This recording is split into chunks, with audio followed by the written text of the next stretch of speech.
के बारे में हमने डिस्कस किया था कि मृत्यु कैसे हुई एक सूर्य के वंश से। तो मैंने बताया था कि सूर्य वंश में एक राजा था बिंबिसार। क्या नाम था? बिंबिसार। इन्हीं के वंश में एक राजा या शासक था, उनका नाम है दशरथ। यानी बिंबिसार का था सूर्य, इसके हम समझ सकते हैं सूर्यवंशी। इनके वंश में था एक दशरथ। दशरथ के उत्तराधिकारी दशरथ का पुत्र था, उसका नाम था राम। फिर राम के दो पुत्र हुए, एक का नाम था लव, एक का नाम था कुश। कुश के वंश में कहा जाता है, इतिहास में मिलता है कि कुश के 108वां वंशज, 108वां वंशज। अब अपन इन सभी पर डिस्कस नहीं करेंगे, क्योंकि इतिहास में उन राजाओं के बारे में डिस्कस नहीं लिखा जाता जो इतिहास में ज़्यादा कुछ नहीं किया हो। बाकी जो कोई इतिहास में कोई नया करता है, नवाचार करता है, उन्हीं का नाम आता है इतिहास में। यानी उसके 108वां वंशज के नाम था विजयगुप्त। विजयगुप्त। इन सभी की राजधानी थी अयोध्या। ये कहाँ इनकी राजधानी कहाँ थी? अयोध्या। विजयगुप्त। हाँ, फिर कहा जाता है विजयगुप्त के इन्हीं वंश में, यानी छठे वंश जो शासक था उसका नाम था शिलादित्य। क्या नाम था? शिलादित्य। शिलादित्य ने राजधानी अयोध्या को छोड़ के गुजरात में आ गया और राजधानी बनाई वल्लभी नगर। कौन सी राजधानी बनी? वल्लभी नगर। इन्होंने राजधानी बनी वल्लभी नगर। जैसे मान लो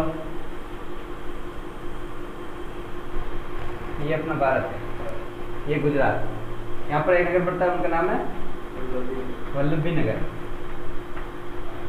शिलादित्य ने यहाँ पर राजधानी बनाई। किसने बनाई? शासक कौन था? शिलादित्य। कहा जाता है कि मारवाड़ में वही वंश का संस्थापक जो गुजरात में पहली राजधानी बनी कौन था? शिलादित्य की राजधानी कौन सी थी? वल्लभी नगर। यहाँ ऊपर अबू जो कि राजस्थान सिरोही में कहाँ है?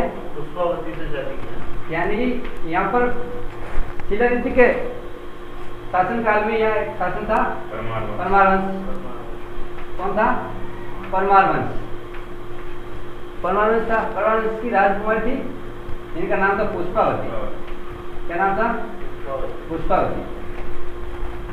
शिलादित्य की शादी होगी पुष्पावती के साथ। पुष्पावती के 6 संतान हुए, लेकिन एक भी पुत्र नहीं हुआ।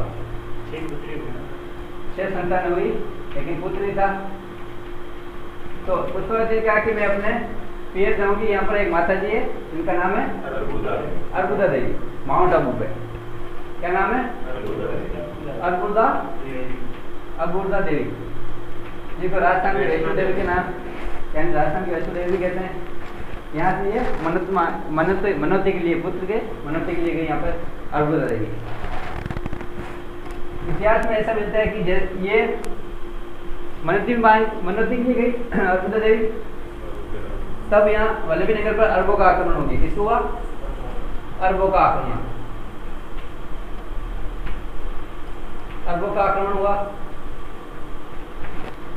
अरबों ने वल्लभी नगर का तहस नहस कर दिया, यानी कि पूरे वल्लभी नगर को नष्ट कर दिया। और इस युद्ध में यानी शिलादित्य की भी मृत्यु हो गई।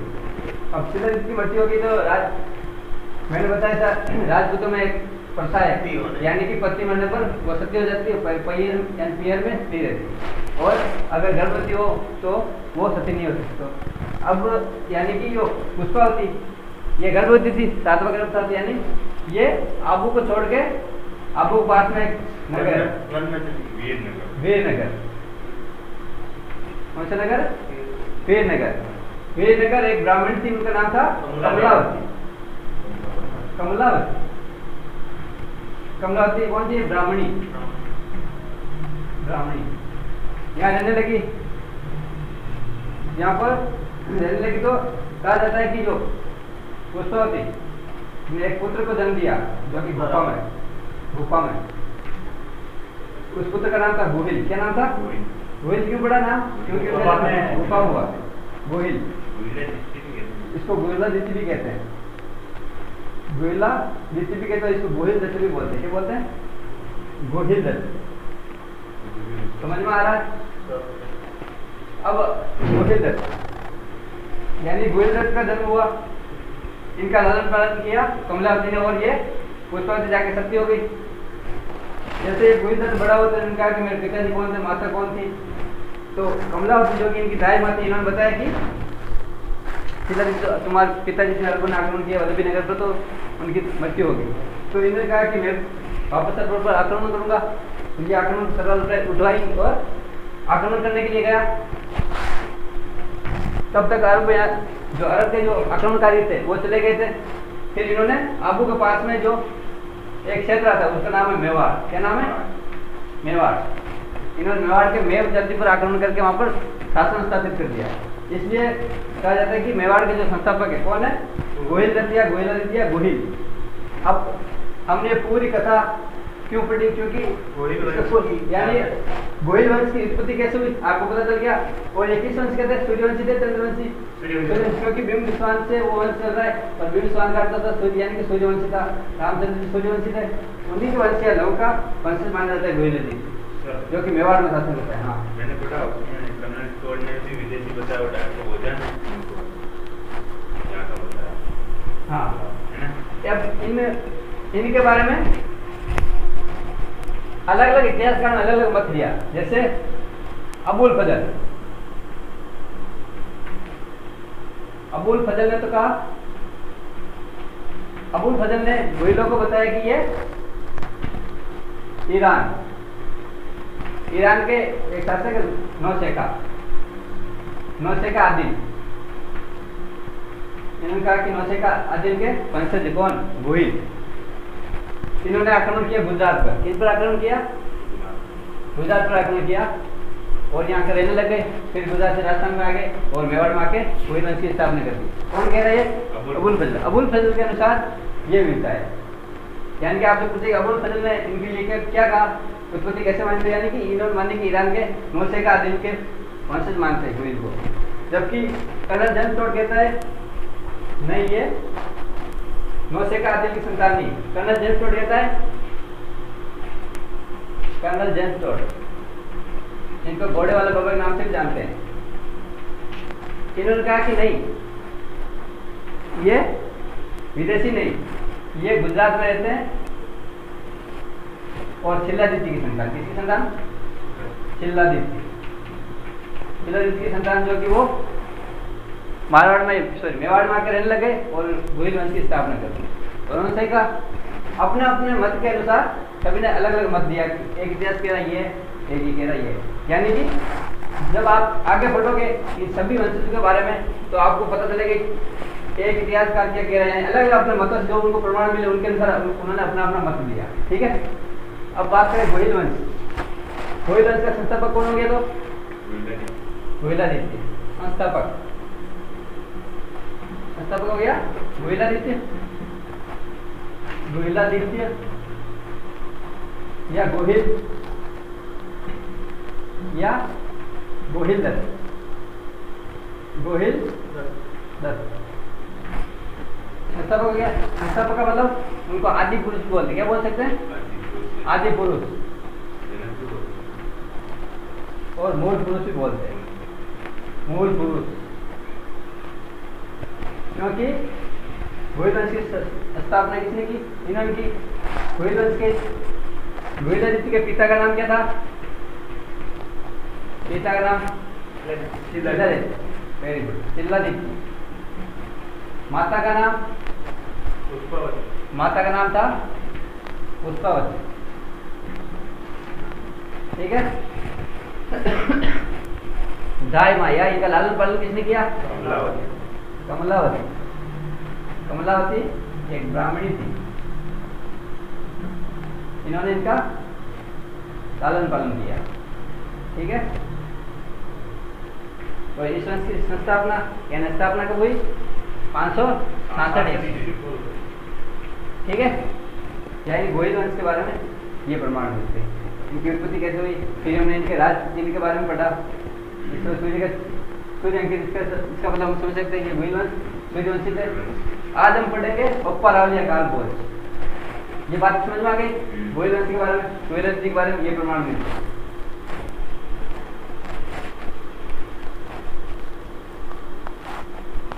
फिर हमने बात की थी गोयल वंश, नागादित्य, उन्हीं के वंश में एक महेंद्र सिंह फर्स्ट, महेंद्र सिंह सेकंड आया था। तो कहा जाता है कि शिलादित्य गोयल है, गोयल ने जब मेवाड़ पर आक्रमण किया और उन्होंने कहा कि अलग से साम्राज्य की स्थापना कर दो, बिलों ने सहायता मांगी, उन्होंने कहा कि हमारे वंश सारे आपसे कर नहीं लेंगे। तो इसमें क्या है कि इन्हीं के वंश में एक था महेंद्र सिंह सेकंड, इन्होंने बिलों से कहा कि हम तो कर लेंगे, कहने वाले कह के चले गए हम कर लेंगे। तो यानी बिलों ने एक संगठन बनाया और क्या कर दी, इनकी हत्या कर दी, इनकी महेंद्र सिंह। इन्हीं के उत्तराधिकारी इनका पुत्र था, इनका नाम था बप्पा रावत। क्या नाम था, बप्पा रावत। अब ये छोटे थे तो इनको जंगलों में ये रहते थे, हारिस ऋषि के आश्रम में रहते और उनकी गायें चराते थे। कौन, बप्पा रावत। बप्पा रावत हारिस ऋषि की गायें चराते थे, यानी कि इनके गुरु कौन थे, बप्पा रावत के गुरु का नाम पूछे तो कौन है, हारिस ऋषि। इनकी गायें चराते थे और गाय देते थे। एक बार ये गायें चरा रहे थे, उस समय क्या हुआ, ये गाय एक जगह पे रुक गई और उनके थन से ऑटोमेटिक दूध निकलने लग गया। तो इन्होंने कहा कि ये जगह है, कोई चमत्कारी जगह है। इन्होंने उस जगह की खुदाई की, खुदाई करने से एक शिवलिंग मिला। तो उन्होंने गुरु जी के पास गया कि शिवलिंग मिला। तो गुरु जी ने कहा कि आप इनका मंदिर का निर्माण करो। तो उस मंदिर का निर्माण है, मंदिर का नाम है एकलिंग नाथ। क्या नाम है, एकलिंग नाथ जी। ये है कौन से गांव में, कैलाशपुरी गांव, कैलाशपुरी गांव। ये कहाँ है, इस जिले में, उदयपुर जिले में, उदयपुर। कहा जाता है लकुलिश संप्रदाय का राजस्थान में मुख्य पीठ, यह प्रथम पीठ है। लकुलिश संप्रदाय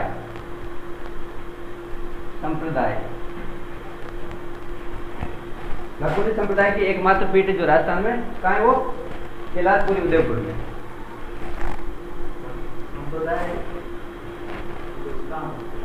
संप्रदाय यानी कि जैसे मान लो बात करते हैं, जैसे सगुणी, एक तो सगुणी, एक होते निर्गुणी,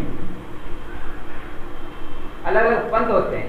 यानी कि सगुणी का जैसे मान लो पत्थर में विश्वास रखने वाले, जैसे मूर्ति पूजा विश्वास रखने वाले तो हो गए सगुणी। निर्गुणी यानी कि जो आत्मज्ञान ब्रह्म ज्ञान में विश्वास करने वाले, ये इनका संगठन, ये क्या कहलाएगा, संप्रदाय कहलाएगा।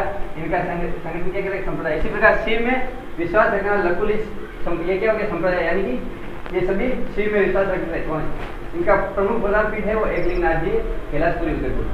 ठीक है। इसी प्रकार वल्लभ संप्रदाय की नाथद्वारा में, यानी कि वो किस भगवान में विश्वास रखने वाला सारे उनका संगठन, यानी वो संप्रदाय। ठीक है। लकुली संप्रदाय प्रधान पीठ का है राजस्थान में, कृष्णा जाए तो कैलाशपुरी उदयपुर में। इन्होंने एक और मंदिर का निर्माण करवाया, सहस्त्र बाहु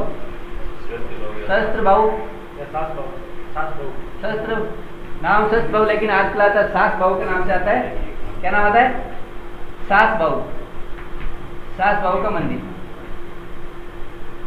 ये कहाँ है सास बाहु का मंदिर, नागदा उदयपुर। कहाँ है, नागदा उदयपुर में।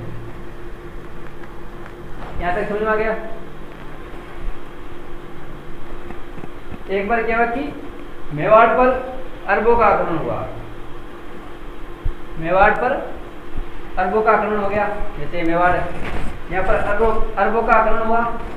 उस समय जो बप्पा राव थे वो हारिस ऋषि की गायें चराते थे। तो यानी कि हारिस ऋषि ने आशीर्वाद दिया कि आप विजय हो और इनकी मेवाड़ वालों की रक्षा करो। इन्होंने बप्पा रावल युद्ध करने के लिए चले गए कहाँ पर, मेवाड़, और अरबों को यहाँ से युद्ध करके पराजित करके भगा दिया। और यहाँ पर शासन हो गया किनका, बप्पा रावल का। अब क्वेश्चन आता है कि किसके आशीर्वाद से मेवाड़ के शासक बने बप्पा रावल, तो हारिस ऋषि का आशीर्वाद से।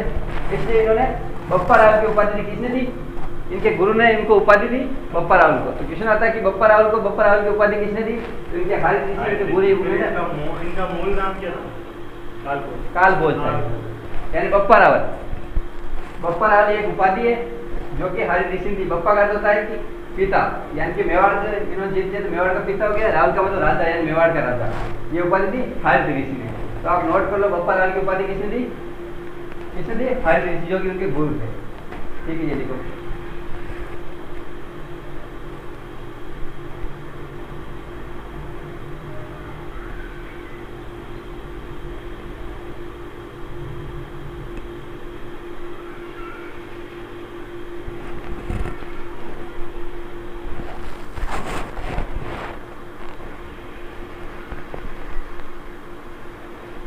समझ में आ गया। बप्पा रावल हरि ऋषि की गाय चरत थे। इन्होंने एक लिंग के मंदिर का निर्माण करवाया और 7 लोगों के मंदिर का निर्माण किया। एक लिंग नाथ थी, यानी कि शिव जी का शिवलिंग, यानी शिव जी की मूर्ति मिली। तो यहाँ पर मेला लगता है शिवरात्रि। कब लगता है? शिवरात्रि। शिवरात्रि किस महीने में आती है? हिंदू महीने में बात करें तो फाल्गुन कृष्ण त्रयोदशी। तो बात है शिवरात्रि फाल्गुन कृष्ण त्रयोदशी और शिवरात्रि मनाई जाती है, जो कि यहाँ पर मेला लगता है। लिख सकते हैं मेला कब लगता है? एक नाथ जी का शिवरात्रि कब आती है? फाल्गुन कृष्ण त्रयोदशी। ये क्वेश्चन भी पूछ सकते हैं, बताइए कौन सा त्योहार हिंदी वर्ष वाले महीने पूछ सकते हैं, कौन सा त्योहार किस महीने में आता है? बताओ यहाँ तक बता लिया।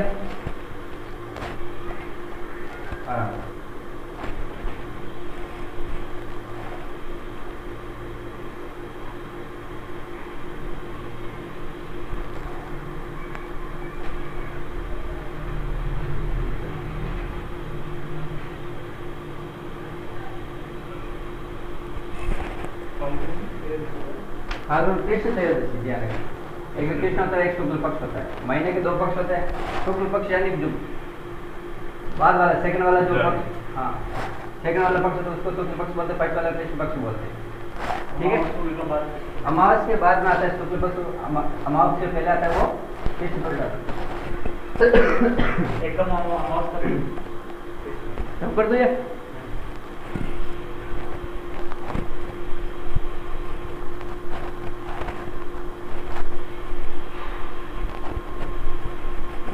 अपन पढ़ रहे बप्पा रावल।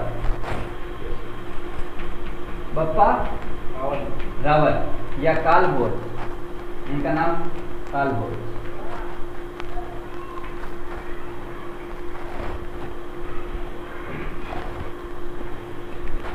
रणकपुर जैन जो रणकपुर बस्ती है उनमें मिलता है कि बप्पा रावल कालभोज को अलग अलग बताया गया है, लेकिन रियल में अलग नहीं, एक ही बप्पा रावल की नाम है कालभोज। किस प्रशस्ति मिलता है? रणकपुर प्रशस्ति का क्या समझो? यानी इतिहास का एक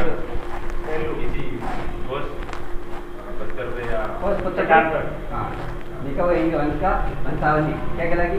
प्रशस्ति कहलाती है। ठीक है, रणकपुर प्रशस्ति में मिला कि बप्पा रावल कालभोज अलग अलग है। अब मेवाड़ की बात करते एक दुर्ग है जिनका नाम है चित्तौड़। क्या नाम है? चित्तौड़ या चित्तौड़गढ़ भी बोलते हैं।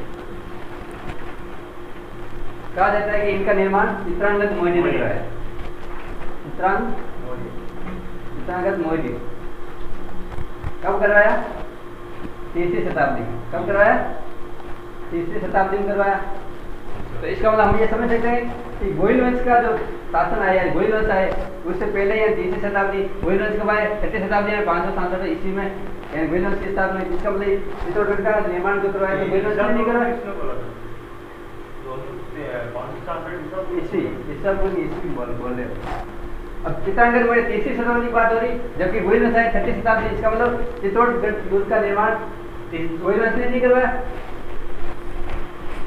अब चित्रांगद एक नाम आता है चित्रांग क्या था? चित्रांग। कर्नल जेम्स टोड ने कहा कि इनका निर्माण चित्रांगद और चित्रांगद मोदी दोनों अलग अलग थे। किसने कहा? कर्नल जेम्स टोड ने कहा। लेकिन अब जो आरपीएससी है वो क्या इन्हीं को मान्यता रहती है, चित्रांगद ही है, ध्यान रखना। कर्नल जेम्स टोड ने क्या कहा? कर्नल जेम्स टोड ने कहा कि चित्रांगद मोदी और चित्रांग ये अलग अलग शासक हैं।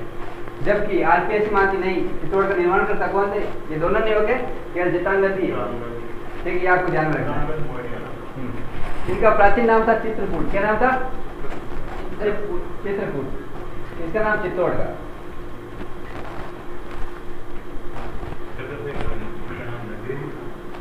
वो पूरा नया, वो रामायण काल की बात है, तब उनका नाम मध्यमिका नगरी हमने डिस्कस किया था। अब देखो बप्पा रावत। बप्पा रावत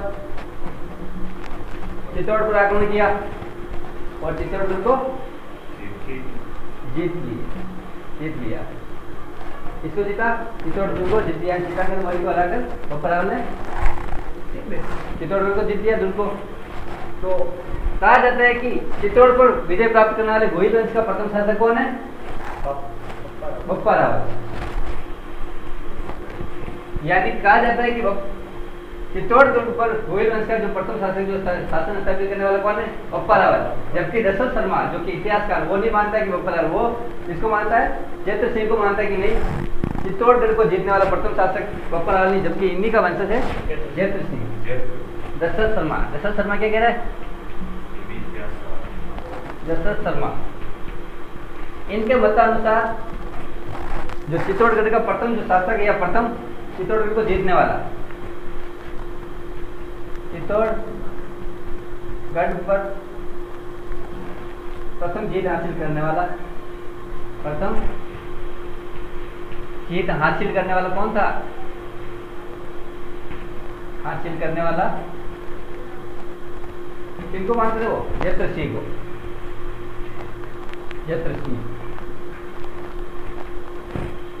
बप्पा रावत ने चित्तौड़ दुर्ग जीतने पर भी इनकी राजधानी थी, वो कहाँ थी? नागदई थी। राजधानी उन्होंने चेंज नहीं की। ठीक है, यहाँ तक उतारो।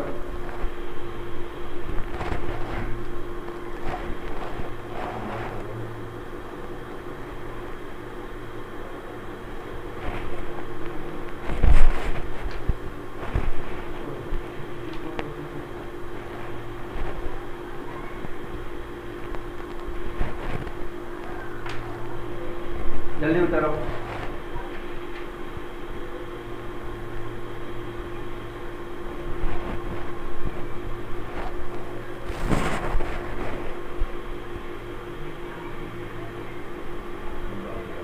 उतार लिया? ये समझ में आया? चित्तौड़गढ़ का जो निर्माण करने, चित्तौड़गढ़ दुर्ग का निर्माण किसने किया? चित्रांगद मौर्य। कब किया? 23वीं शताब्दी में किया।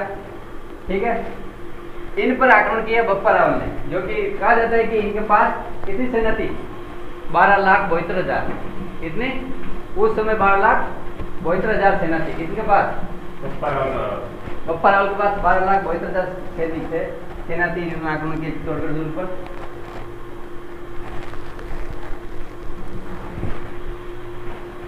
सीवी एक नाम आता है, सीवी वेद। इन्होंने इनको उपाधि चार्ल्स, इनको कहा है चार्ल्स मार्टेल। क्या कहा? मार्टेल। इन्होंने कहा, सीवी वेद ने बप्पा रावत को चार्ल्स मार्टेल कहा। क्यों कहा? क्योंकि चार्ल्स मार्टेल कौन था? पहले ये समझो आप। चार्ल्स मार्टेल कहा जाता है कि फ्रांसीसी सेनापति था, जो यूरोप में मुस्लिमों का आक्रमण होने पर इन्होंने क्या किया? अकेले उन सेना को खदेड़ दिया, मुसलमानों को भगा दिया, बाहर कर दिया। किसने? चार्ल्स मार्टेल ने। इसी प्रकार ये जब हारिस ऋषि की गायें चराते थे, उस समय क्या किया कि मेवाड़ में अरबों का आक्रमण हुआ, तो इन्होंने अरबों को वहां से भगा दिया था। इसलिए चार्ल्स मार्टेल की उपाधि दी किसको? बप्पा रावत को। इसने दी सीवी वेद ने। ये क्वार्टर में लिख लो आप। सीवी वेद ने चार्ल्स मार्टेल किसको कहा? बप्पा रावत को कहा। ये रब कर दूं?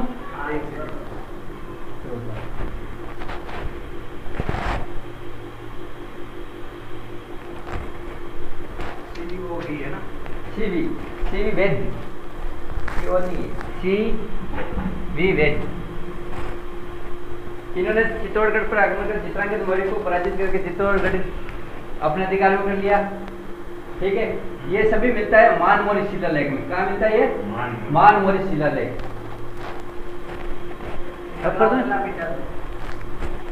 इन सभी का प्रमाण मिलता है मानमौर्य शिलालेख। मानमोरी शिलालेख।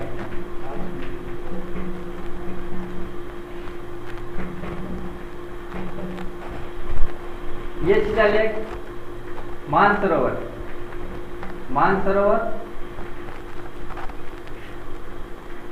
चित्तौड़गढ़ से मिला। कहाँ से मिला? मानसरोवर चित्तौड़गढ़ से मिला। कौन सा? मानमोरी शिलालेख। कहा जाता है कि जब कर्नल जेम्स टोड इंग्लैंड जा रहे थे तब ये मानमोरी शिलालेख को साथ ले गया था, लेकिन समुद्र जल ये बहुत भारी होने के कारण समुद्र में इनको फेंक दिया था। किसको? मानमोरी शिलालेख को। ये सबसे भारी शिलालेख था जो कि कर्नल जेम्स टोड कहाँ ले जा रहा था? इंग्लैंड ले जा रहा था। तो भारी होने के कारण इनको समुद्र में फेंक दिया। और इनका प्रमाण भी, इस मानमोरी शिलालेख को फेंकने का प्रमाण मिलता है कर्नल जेम्स टोड की बुक है annals and antiquities of Rajasthan में। ठीक है, ये आपको जानना है।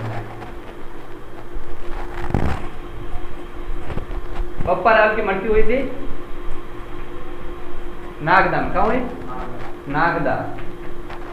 जबकि बप्पा रावल ने चित्तौड़ पर अधिकार कर लिया था, फिर भी राजधानी कहाँ रही उनकी? नागदा। तो इनकी मृत्यु भी कहाँ हुई? नागदा में। तो यहाँ पर इनकी समाधि या छतरी बनी हुई है कहाँ पर? नागदा। उनको बप्पा रावल की समाधि बोलते। क्या बोलते हैं? बप्पा रावल की समाधि। बप्पा रावल की समाधि कहाँ स्थित है? नागदा। नागदा कहाँ पड़ता है? उदयपुर में। आया समझ में? पूरा समझ में आ गया? बप्पा रावल कौन थे, इनके पिता कौन थे, ठीक है, गुरु कौन थे, पूरा समझ में आ गया? अब अपन पढ़ेंगे इनका अगला वंशज। अब कर दो ये, चलो उतार रहे एक बार जल्दी।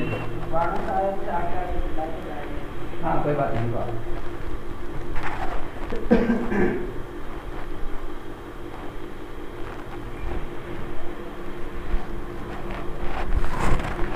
बप्पा रावल कौन था?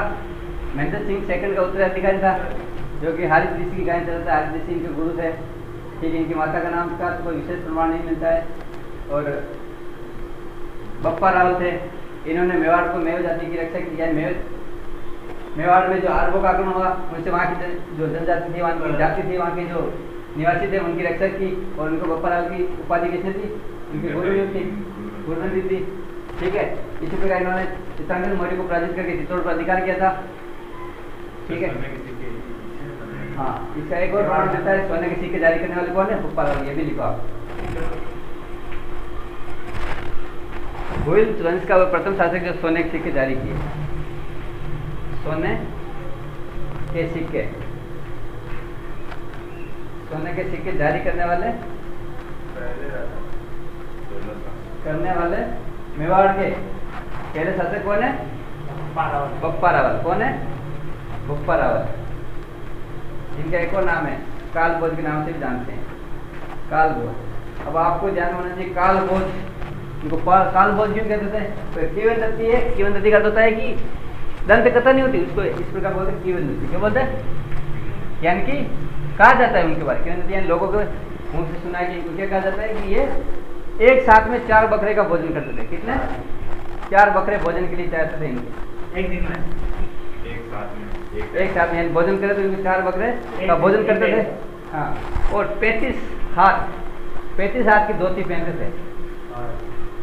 अब बताइए इनको कालभोज नहीं कहते क्या? एक यमदूत जैसा था, तो इनको नाम ही कालभोज कर दिए। बप्पा रावल शरीर में। हाँ, 3-4 बकरे तो खाने के लिए 35 हाथ की धोती पहने या ओढ़े तो बहुत बड़ी होती है। ठीक है, चलिए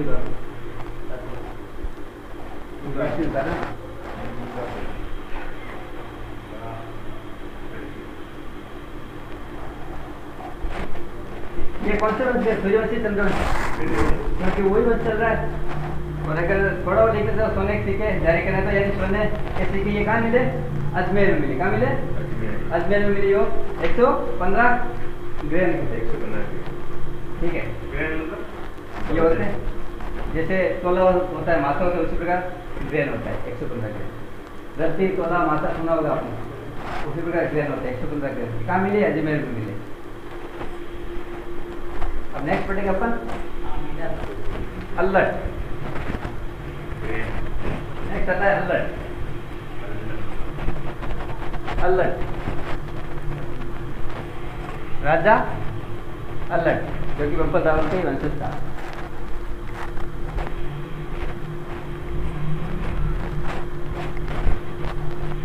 अल्लट के बारे में कहा जाता है कि भाटों द्वारा इनको उपाधि दी गई थी। भाटो, जो भाट होते हैं ना, राजा अल्लट है ना? हाँ, अलग बप्पर रावल से, यानी कि इनके बाद में आता राजा अल्लट। भाटों द्वारा उपाधि दी गई थी आलू राव, आलू राव या आलू रावल, आलू राव, इसने दी उपाधि। भाटों द्वारा इनको उपाधि दी गई थी आलू राव। कहा जाता है कि भाटों की ख्यात साहित्य में, भाटों की ख्यात साहित्य में ये प्रमाण मिलता है कि राजा अल्लट को आलू राव की उपाधि दी। सेकंड इनके बारे में है, अल्लट ने राजधानी बनाई थी आहड़। क्या बनाई? आहड़। बप्पर रावल की राजधानी कौन सी, यानी कि गोयल वंश की तृतीय राजधानी कौन बनी? यानी मेवाड़ की तृतीय राजधानी तृतीय बनी। प्रथम कौन थी? नहीं, मेवाड़ की बात कर रहे हैं। गुजरात की वो सर पहले तो नागदा थी, इसके पहले। हाँ, उसके पहले सर वो गुजरात में अलग थी। और कौन सी राज, दूसरी थी तीसरी थी? अब हाँ दूसरी है ना। पहली कौन थी? नागदा थी, जो किसने बनाई? बप्पर रावल ने। और गोयल ने कौन सी बनाई? पहले सर अयोध्या बनी। ए सर वो गोयल तो मेवाड़ का शासक बना, ठीक है, मेवाड़ का शासक बना, यानी उदयपुर थी, यानी कि उन्होंने प्रॉपर कोई राजधानी नहीं बनाई, यानी उदयपुर में, यानी मेवाड़ में रहते थे। यानी कि बप्पर रावल ने नागदा बनाई, तो यानी मेवाड़ की कौन सी होगी? दूसरी राजधानी। दूसरी मैंने बताया था, सभी की राजधानी का नाम लिखवाया था, किसने कौन सी राजधानी बनाई। तो यानी राजा अल्लट ने कौन सी? आहड़ राजधानी, दूसरी राजधानी आहड़, पहली कौन सी? नागदा। राजा अल्लट ने पूर्ण की राजकुमारी के साथ विवाह किया। पूर्ण की राजकुमारी, पूर्ण एक जाति है।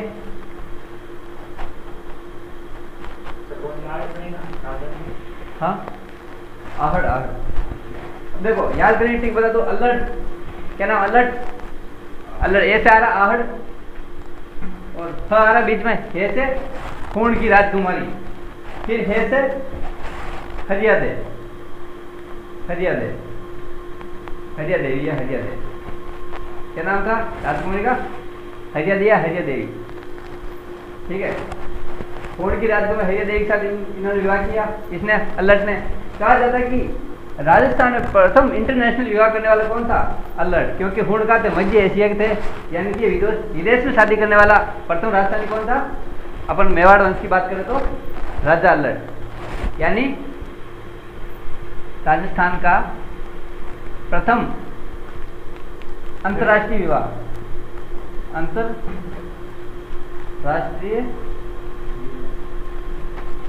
अंतर्राष्ट्रीय विवाह करने वाला कौन था? अल्लट।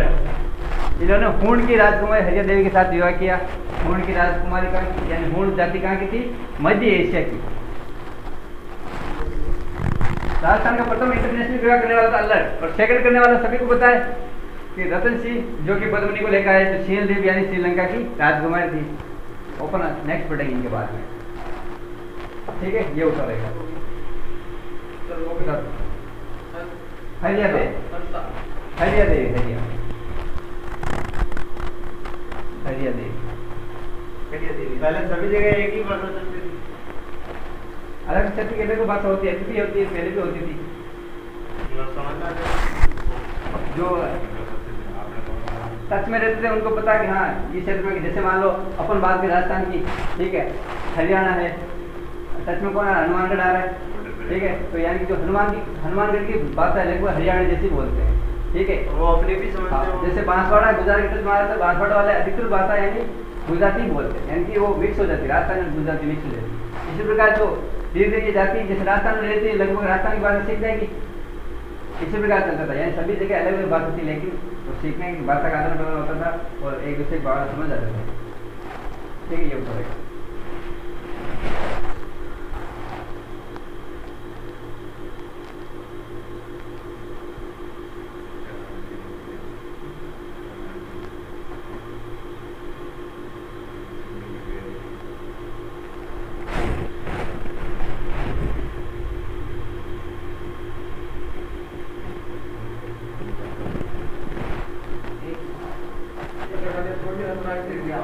हाँ, यानी अंतर्राष्ट्रीय विवाह किसने किया? प्रथम अंतर्राष्ट्रीय विवाह तो राजा अल्लट ने। ठीक है, हाँ, अल्लट।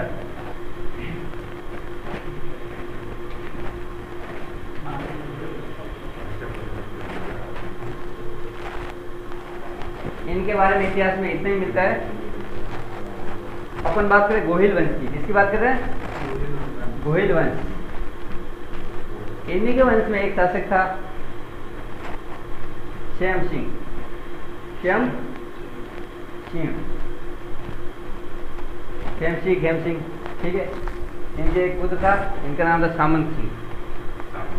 सामंत सिंह, क्या नाम था? सामंत सिंह। एक था कुमार सिंह। कुमार सिंह। कहा जाता है कि श्याम सिंह यानी रावल की उपाधि करने वाला राजस्थान का प्रथम शासक कौन? श्याम सिंह। रावल की उपाधि धारण करने वाला। रावल की उपाधि कहते थे, लेकिन उपाधि धारण करने वाला कौन था? प्रथम शासक श्याम सिंह। ठीक है, ये लिखो आप, सामंत सिंह और एक है कुमार सिंह। क्या लिखना है? रावल की उपाधि। रावल की उपाधि धारण करना राजस्थान का प्रथम शासक कौन? श्याम सिंह। सामंत सिंह यहाँ पर मेवाड़ यानी कि ये चित्तौड़ के शासक बने, उत्तराधिकारी श्याम सिंह को उत्तराधिकारी, सामंत सिंह यानी कि चित्तौड़ के उत्तराधिकारी बने, चित्तौड़ पर राज करते थे। लेकिन श्याम सिंह जालौर के सोनग्राह का आक्रमण हुआ। कहाँ पर आक्रमण हुआ? सामंत सिंह यानी चित्तौड़गढ़ पर। तो यानी कि इन्होंने इनकी राजधानी छीन ली थी, यानी इनका जो दूर था, उनका राज्य था, शासन था, सामंत सिंह से छीन लिया गया। लेकिन कुमार सिंह यानी कि छीन लिया, तो यानी कि जो इनके कुमार सिंह का बड़ा भाई था, तो फिर उन्होंने कहा कि सामंत सिंह से कहा कि क्या बात हुई, आप निराश कैसे हो? तो कुमार यानी कि सामंत सिंह ने कहा कि जो हमारा शासन है, ठीक है, ये दूसरा छीन लिया। फिर कुमार सिंह जाके वापस चित्तौड़ को अपनी राजधानी बना दी और अपने अधिकार में कर लिया।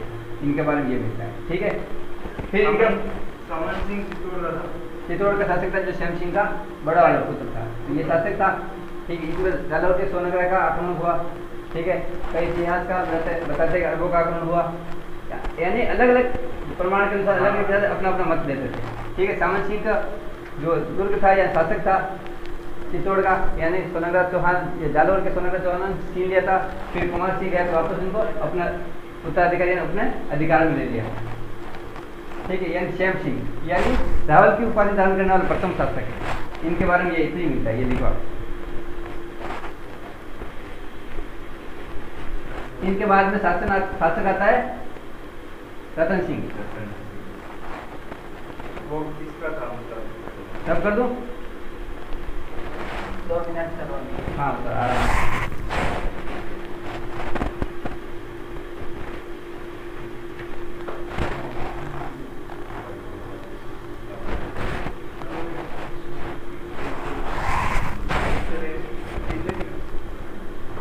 हाँ, देखो कुमार सिंह, सामंत सिंह।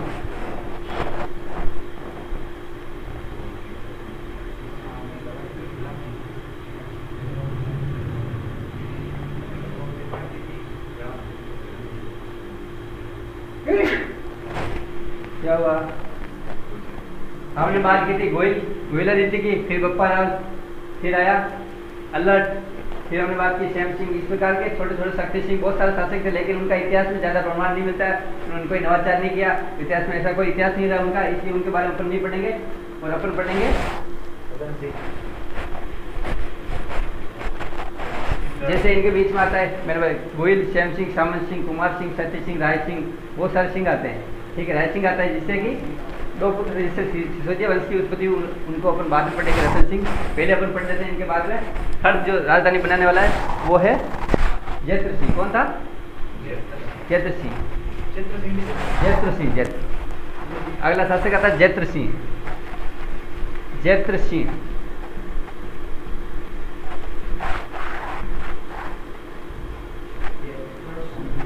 जैत्र सिंह। इनके शासनकाल में युद्ध हुआ, भूताला का युद्ध। कौन सा युद्ध हुआ? भूताला। कहा जाता है कि बहुत थे, इनका युद्ध के बारे में कोई निश्चित समय काल या निश्चित तारीख नहीं बता सकते हैं, क्योंकि अलग अलग शासकों का यानी अलग अलग इतिहासकारों का अलग अलग मत था। कोई तो कह रहा 1226 में हुआ, ठीक है, कोई कह रहा 1229 में हुआ, कोई कह रहा 1222 में हुआ, यानी आप लिख सकते 1226-27 लिख लो, ठीक है। भूतला युद्ध, भूतला का युद्ध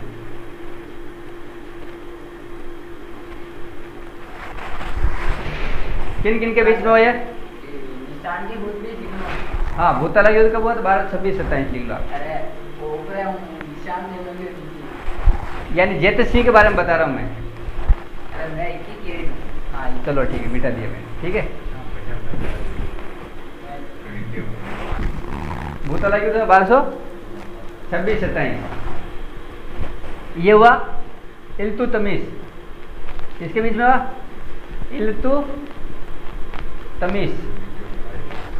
इल्तुतमिश के वर्सेस कौन था? जैत्र सिंह के बीच में हुआ। किन किन के बीच में हुआ? इल्तुतमिश और जैत्र सिंह के बीच में हुआ।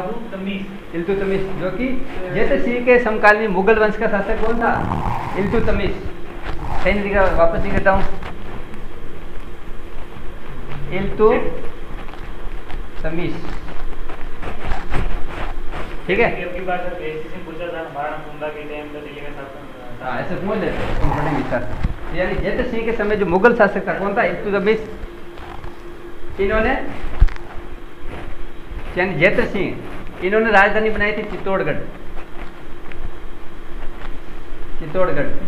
यानी राजस्थान की तीसरी राजधानी, सॉरी मेवाड़ की तीसरी राजधानी,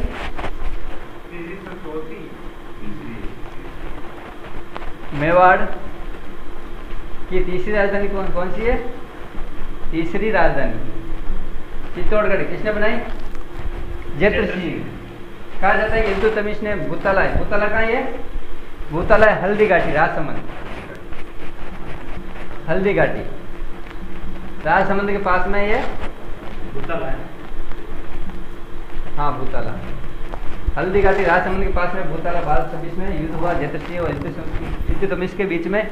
कहा जाता है कि इसमें इल्तुतमिश की पराजय हो गई, यानी इल्तुतमिश क्या हो गया? पराजय हो गया या पराजित हो गया। इल्तुतमिश की सेना पराजित हो गई, तो ये इल्तुतमिश की सेना यहाँ से भाग गई और ये नागदा उदयपुर या भागते हुए उन्होंने क्या किया कि नागदा उदयपुर में जो इनकी राजधानी थी, राजधानी कौन सी? चित्तौड़गढ़, यानी नागदा में क्या कर दी? आग लगा दी। क्या किया? आग लगा दी। जबकि इनकी राजधानी कौन सी थी पहले? आहट थी, क्योंकि अल्लाह ने आहट बनाई थी, तो इनके जो वंशज थे जैत्र सिंह, इनकी राजधानी यही थी। लेकिन नागदा में इन्होंने क्या किया? इल्तुतमिश की सेना ने आग लगा दी, तो कहीं ना कहीं उनका इफेक्ट किस पे पड़ा? आहट पर पड़ा। इन्होंने यानी राजधानी चेंज करके चित्तौड़गढ़ कर दी। तो यानी राजस्थान की तृतीय राजधानी कौन सी होगी? चित्तौड़गढ़ होगी। इसने बनाई जैत्र सिंह, ठीक है। इसमें पराजित कौन हुआ? इल्तुतमिश। युद्ध किन के बीच में? इल्तुतमिश और जैत्र सिंह। इसलिए उसको बोलते हैं भूतला युद्ध, यानी कि इल्तुतमिश भूतों की तरह युद्ध किया।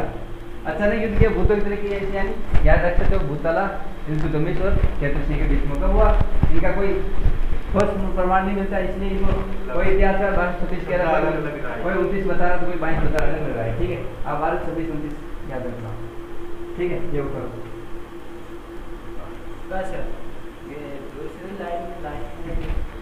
नागदा उदयपुर आग लगा दी, किसने लगाई? इल्तुतमिश की सेना ने। कहाँ लगाई?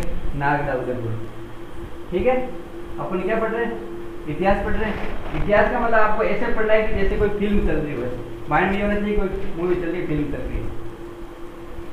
चलो जल्दी उतर।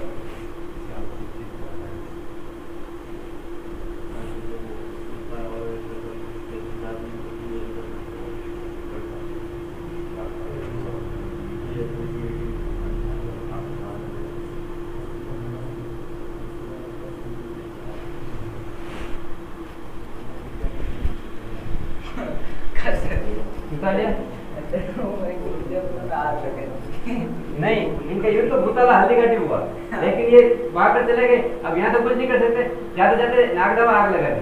ये सोचा कि इनकी राजधानी पहले नागदा थी, अभी भी नागदा ही है, यानी नागदा में आग लगा के चले गए, लेकिन इनकी राजधानी कहाँ थी? आहड़ में थी। तो कहीं कहीं इफेक्ट हुआ था, यानी इन्होंने चेंज करके क्या कर दी, पोस्टपोन कर दिया, स्थान में चेंज कर दिया, चित्तौड़गढ़ आ गए। ठीक है, हाँ।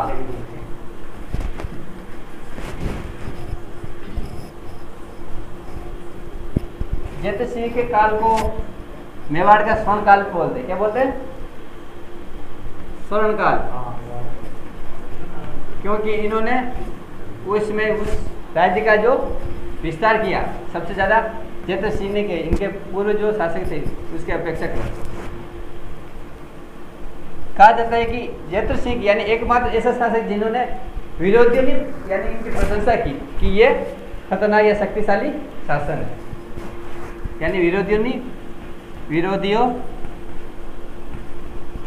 ने भी प्रशंसा की। किसकी की प्रशंसा? कृष्ण जी ऐसा कौन सा शासक या ऐसा कौन सा कोई शासक जिन्होंने विरोधियों ने यानी दुश्मनों ने भी प्रशंसा की? ऐसा शासक कौन सा है? जैत सिंह।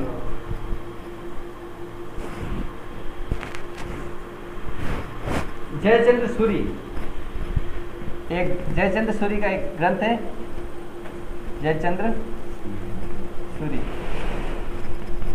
ग्रंथ। इसमें प्रमाण मिलता है कि इनको कहा हमीर महामर्दन। क्या कहा? हमीर मर्दन। इसको कहा जैत सिंह को क्या कहा? हमीर मर्दन। इसमें हमीर शब्द का जो प्रयोग हुआ ये हुआ इल्तुतमिश के लिए। किसके लिए हुआ? इल्तुतमिश के लिए, ध्यान रखना। इल्तुतमिश यानी हमीर मर्दन। जयचंद्र सूरी ग्रंथ से ये पता चलता है कि हमीर मर्दन किसको कहते थे? जैत सिंह को कहते थे। क्यों कहते थे? कि हमीर यानी हमीर नाम आया वो राणा हमीर के लिए, हमीर चौहान के लिए नहीं आया, ये हमीर शब्द आया इल्तुतमिश के लिए। किसके लिए? 2018 में आपने हाँ, ये पूछा क्वेश्चन इसी प्रकार के क्वेश्चन आता है, यानी कि जो मैं बता रहा हूँ इनसे बाहर क्वेश्चन नहीं आएंगे। जो मैं बता रहा हूँ हमीर मर्दन किस ग्रंथ में लिखा हुआ था? फिर ऑप्शन में आया जयचंद्र सूरी। हमीर मर्दन इसके लिए लिखा गया है। हमीर किसके लिए उपयोग हुआ? इल्तुतमिश। तो हम लोग क्या हमीर मद यानी घमंड। ठीक है, गर्व। हमीर कौन था? इल्तुतमिश को जो गर्व था, घमंड था, उनको मर्दन यानी कि नष्ट कर दिया। किसने किया? जैत सिंह। इसलिए हमीर मर्दन जिसको कहा जैत सिंह के लिए प्रयोग हुआ, हमीर शब्द इनके इल्तुतमिश के लिए प्रयोग हुआ। ठीक है, ये आता है किनके बारे में? जैत सिंह के बारे में ये प्रमाण मिलते हैं।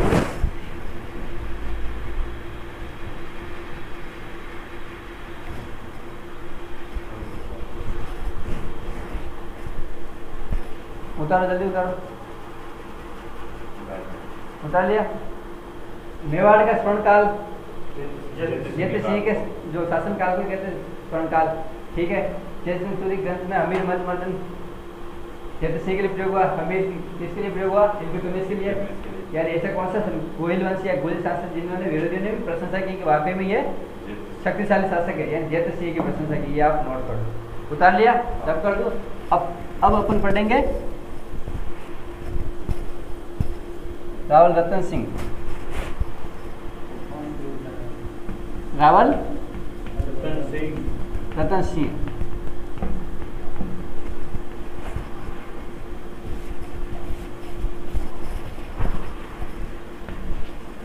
ये आपका चित्तौड़गढ़ दुर्ग। शासक कौन था? रतन सिंह।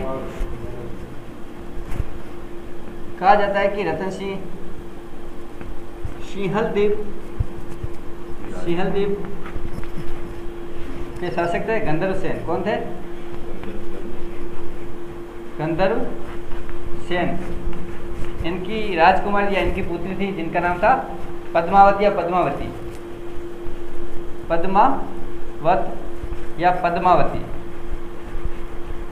मूवी देखी होगी आपने, पद्मावत मूवी देखी नहीं देखी?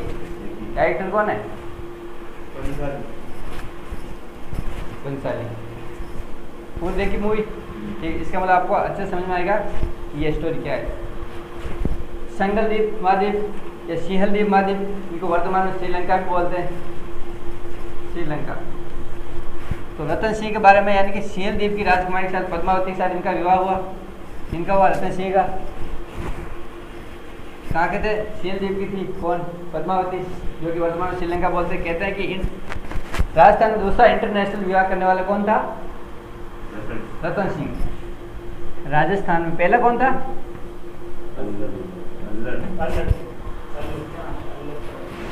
अल्लड़। राजस्थान में द्वितीय अंतर्राष्ट्रीय विवाह करने वाला, अंतर्राष्ट्रीय विवाह करने वाला कौन है? रावल रतन सिंह। कहा जाता है कि पद्मावती के पास एक तोता था, उसका नाम था हीरामन तोता।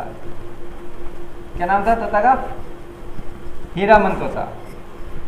हीरामन तोता था। ये तोता उड़ते हुए रतन सिंह के पास गए और रतन सिंह के पास गया और पद्मिनी के बारे में बताने लगा कि ये इतनी सुंदर है, रूपवान है, गुणवान है, यानी कि पद्मावती की प्रशंसा करने लगे। तो रावल रतन सिंह ने कहा कि अब शादी करूंगा तो मैं पद्मावती की साथ ही करूंगा। ठीक है, पद्मावती के साथ करूंगा। तो ये कहाँ गए? सिंहल द्वीप गए। सिंहल द्वीप गए, श्रीलंका। आकर राजा था गंधर्वसेन और इनकी राजकुमारी थी पद्मावती। इनके साथ में इसका विवाह हुआ था, यानी कि राजस्थान का दूसरा इंटरनेशनल विवाह करने वाला कौन था? रतन सिंह। पहला करने वाला कौन? अल्लड़ हो गया। हीरामन तोता। हीरामन तोता। हीरामन तोता। ये भी क्वेश्चन पूछ सकते हैं। पद्मिनी के या रतन सिंह, पद्मिनी के तोते क्या नाम था? हीरामन तोता। इन्होंने सारी बात बताई कि पद्मिनी की इस प्रकार की राजकुमारी रहती है सिंहल द्वीप में। लिखा हीरामन तोता। लेकिन मलिक मोहम्मद जायसी,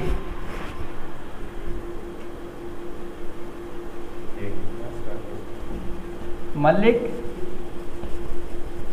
मोहम्मद जायसी के अनुसार, अकॉर्डिंग टू मलिक मोहम्मद जायसी,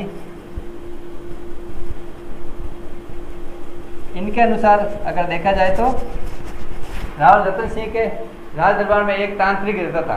कौन रहता था? तांत्रिक। ये रब कर दूं?